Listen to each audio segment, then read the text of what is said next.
Assalamualaikum warahmatullahi wabarakatuh. Berjumpa kembali dengan kami, channel Error Kembar, sebuah channel tempat kita berbagi inspirasi, motivasi, tutorial, dan video pembelajaran.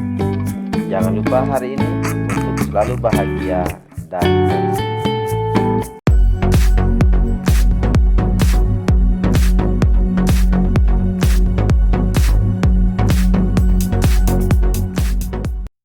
Halo anak-anak yang cerdas semuanya, hari ini ayo kita belajar. Anak-anak yang cerdas semuanya, bertemu lagi dengan Ibu Maisarah yang akan belajar bersama kalian pada hari ini dengan penuh kebahagiaan. Tapi seperti biasa, sebelum dan saat kita belajar, kita harus tetap semangat, penuh cinta, dan berjuang untuk pintar. Baik anak-anak yang cerdas semuanya, hari ini semoga kalian selalu sehat ya. Dan adapun materi yang akan kita pelajari pada hari ini yaitu masih dengan tema 6, subtema 3, muatan bahasa Indonesia. Anak-anak yang cerdas semuanya, pada tema 6, subtema 3 kita akan belajar tentang muatan bahasa Indonesia. Adapun di setiap pembelajaran, yaitu pembelajaran 1, kita akan belajar muatan bahasa Indonesia dengan materi memperkirakan informasi dari teks non-fiksi berdasarkan kata kunci. Yang kedua, menentukan gagasan utama, paragraf, dan letaknya. Sedangkan pada pembelajaran 2, kita akan mempelajari tentang bagaimana menentukan gagasan utama dan informasi penting paragraf. Dan pada pembelajaran kelima, kita akan mempelajari bagaimana membandingkan informasi sebelum dan sesudah membaca teks. Dan anak-anak, ini pembelajaran keempat, keduluan 5 ya. Kita akan mempelajari bagaimana menanggapi keterkaitan judul dan isi teks dan menentukan kesesuaian judul dengan isi teks. Ini adalah muatan bahasa Indonesia yang terdiri dalam sebuah pembelajaran, yaitu ada 4 pembelajaran ya.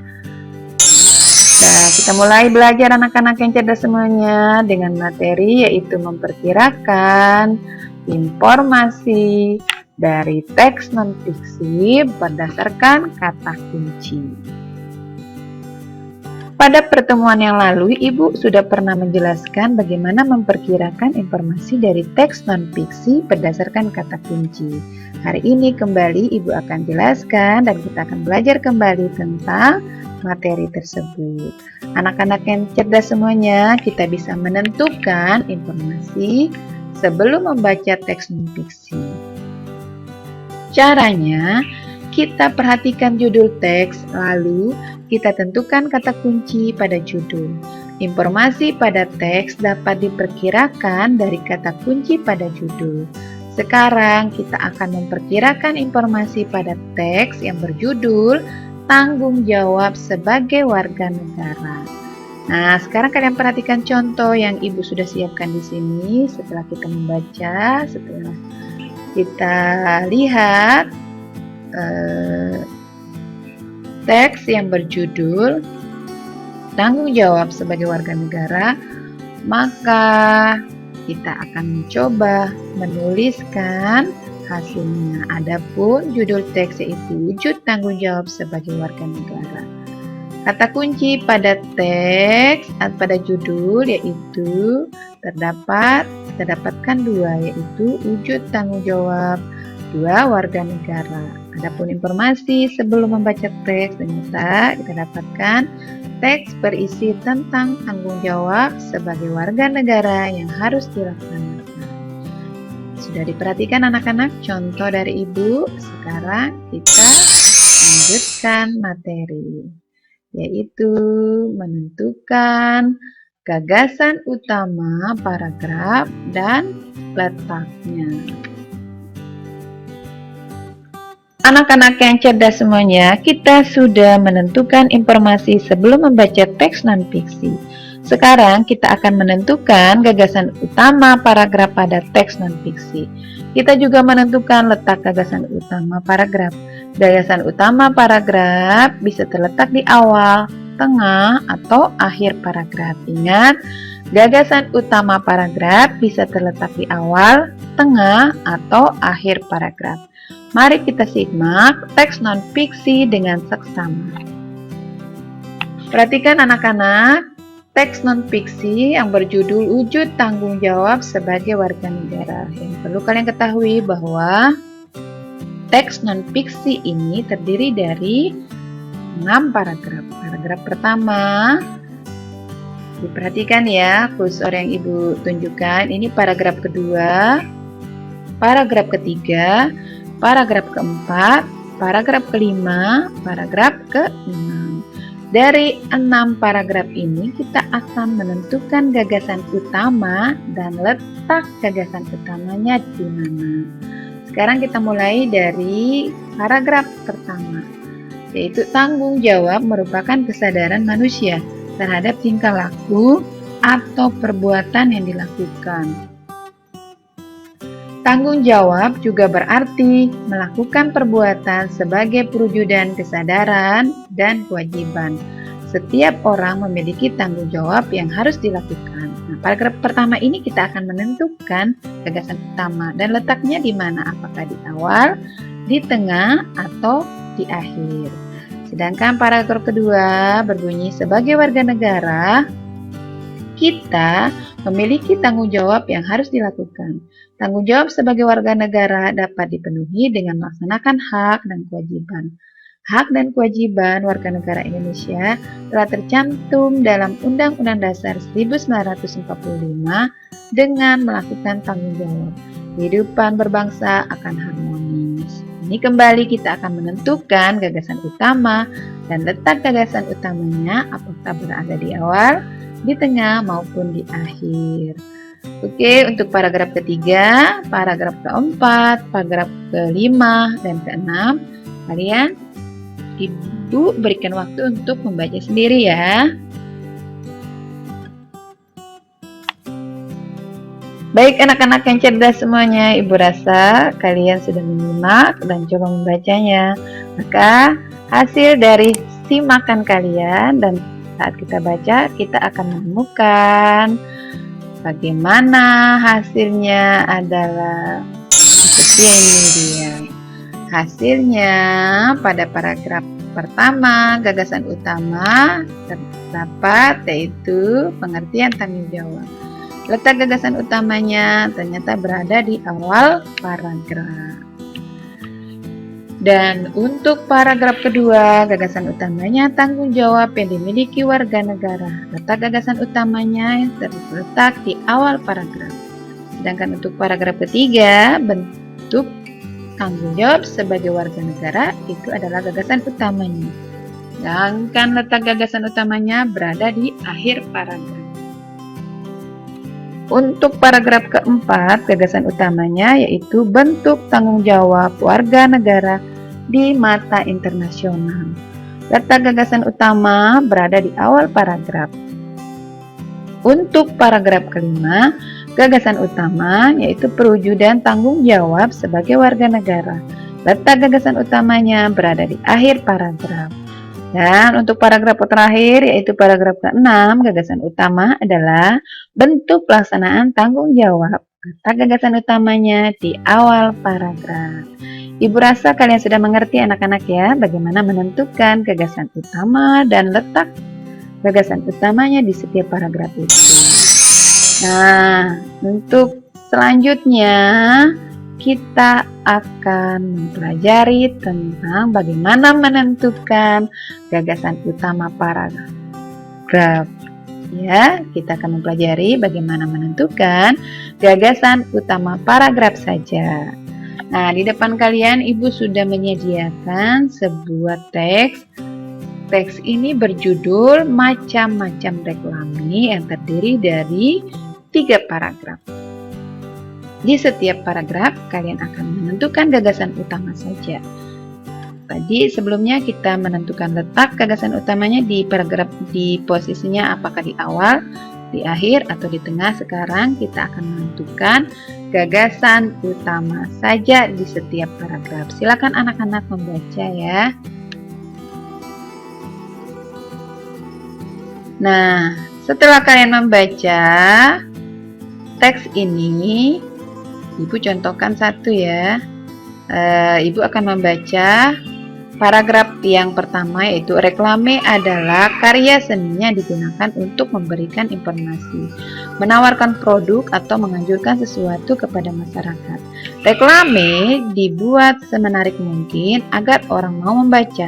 Selain itu, reklame dibuat menarik agar pesan dapat disampaikan dengan baik. Nah, untuk paragraf kedua dan ketiga, kalian membaca sendiri anak-anak yang cerdas semuanya. Silakan kalian baca.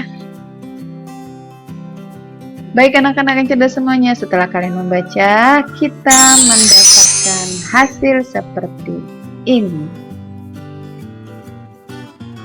Nah, ini adalah gagasan utama pada setiap paragraf tadi. Pada paragraf pertama, kita mendapatkan gagasan utamanya itu adalah pengertian reklame. Paragraf kedua, macam-macam reklame. Paragraf ketiga, macam-macam reklame visual. Materi yang menentukan gagasan sudah kita pelajari. Kita lanjut ke menentukan gagasan utama dan informasi penting paragraf. Tadi menentukan gagasan saja ya. Sekarang kita menentukan gagasan utama ditambah dengan informasi penting paragraf.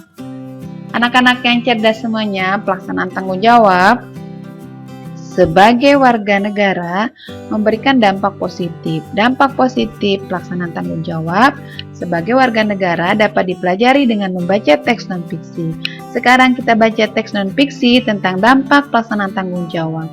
Lalu kita tentukan gagasan utama dan informasi penting pada paragraf. Ayo, sekarang kita baca teks yang berjudul dampak pelaksanaan tanggung jawab. Tapi sebelum kalian baca, seperti biasa, Ibu akan menjelaskan atau menentukan, menerangkan kepada kalian bahwa pada bacaan ini terdapat 6 paragraf. Paragraf 1, 2, 3, 4, 5, 6. Di setiap 6 paragraf ini kita akan menentukan gagasan utama dan informasi penting.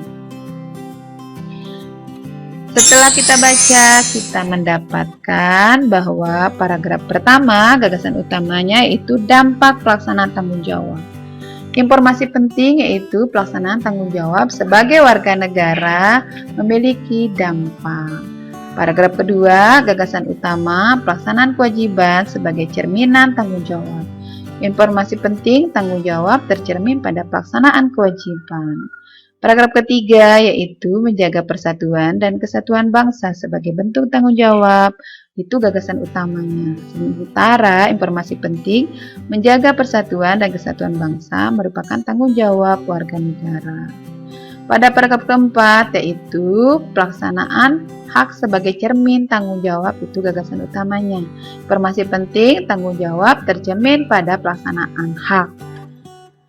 Pada paragraf kelima, gagasan utamanya yaitu pelaksanaan kewajiban dan hak yang kurang benar. Informasi penting yaitu banyak warga negara yang belum melaksanakan tanggung jawab atas hak dan kewajiban dengan benar. Dan untuk paragraf terakhir yaitu paragraf ke-6, kita dapatkan gagasan utama yaitu pelaksanaan tanggung jawab dalam kehidupan sehari-hari. Informasi penting yaitu kita harus melaksanakan tanggung jawab dalam kehidupan sehari-hari dengan baik dan benar. Ya anak-anak, untuk materi ini kita stop sampai sekian, tapi kita tidak berhenti ya, kita masih lanjut ke materi selanjutnya, yaitu bagaimana membandingkan informasi sebelum dan sesudah membaca teks. Kita bisa menentukan informasi sebelum membaca teks. Kita perkirakan informasi dengan melihat judul teks. Sekarang kita akan membandingkan informasi sebelum dan sesudah membaca teks. Sebelumnya kita baca teks berikut dengan seksama ya. Ini teks yang berjudul Pentingnya Kerjasama. Teks ini terdiri dari berapa paragraf? 4 paragraf anak-anak ya. Paragraf pertama, paragraf kedua, paragraf ketiga, dan paragraf keempat. Nah, dari teks ini kita akan membandingkan informasi sebelum dan sesudah membaca teks. Silakan disimak ya teksnya. Setelah kita membaca, maka kita akan mendapatkan hasil jawaban seperti ini. Ibu telah menulis hasilnya dalam bentuk bagan ya. Yang pertama, pentingnya kerjasama. Informasi sebelum membaca teks, yaitu pentingnya kerjasama dalam kehidupan. Informasi sesudah membaca teks, yaitu pentingnya kerjasama dalam kehidupan di lingkungan rumah, sekolah, dan masyarakat. Jadi sebelum membaca teks dan sesudah membaca teks, maka perbandingannya adalah terdapat kesesuaian informasi sebelum dan sesudah membaca teks.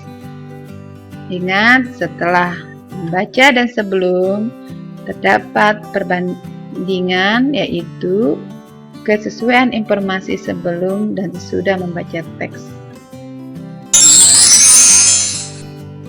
Oke, sekarang untuk lebih jelas lagi bagaimana kita membandingkan informasi sebelum dan sudah membaca teks, ayo kita perhatikan kembali anak-anak ya. Sebelum kita membaca informasi dan sudah membaca teks, kali ini kita akan kembali membandingkan informasi sebelum dan sesudah membaca teks. Ayo kita baca teks berikut ini. Ini adalah teks yang berjudul Membayar pajak sebagai bentuk partisipasi dalam pembangunan. Terdiri dari 3 paragraf. 3 paragraf ini kita akan menentukan perbandingan sebelum membaca teks dan sesudah membaca teks. Silakan anak-anak yang hebat semuanya, kalian perhatikan teks yang ibu sudah tampilkan yang terdiri dari 3 paragraf. Setelah kalian membaca anak-anak, maka apa yang didapatkan? Informasi sebelum membaca teks, yaitu teks berisi tentang pentingnya membayar pajak sebagai bentuk partisipasi dalam pembangunan. Informasi sesudah membaca teks, yaitu teks berisi tentang pentingnya membayar pajak sebagai bentuk partisipasi dalam pembangunan negara dan daerah. Jadi perbandingannya yang kita dapatkan dari teks itu, yaitu informasi saat membaca judul teks setelah membaca teks memiliki kesesuaian. Informasi yang diperoleh adalah membayar pajak sebagai bentuk partisipasi dalam pembangunan negara dan daerah. Itu ya hasilnya anak-anak. Nah, ibu rasa untuk pembelajaran kita sudah akan berakhir ya. Tapi sebelum berakhir, kita kerjakan halaman 86 di buku siswa, di buku kalian. Kerjakan juga halaman 101 dan kerjakan halaman 119. Silakan kalian mengerjakan. Selamat, semoga kalian tetap sehat dan semangat. Baik anak-anak yang cerdas semuanya, mudah-mudahan pembelajaran pada hari ini bisa bermanfaat bagi kita semua ya. Marilah kita tutup pembelajaran pada hari ini. Tapi sebelum kita tutup, jangan lupa di like, comment, subscribe channel Errol Kembar ini supaya berkembang dan bermanfaat bagi kita semua. Oke, bye-bye anak-anak.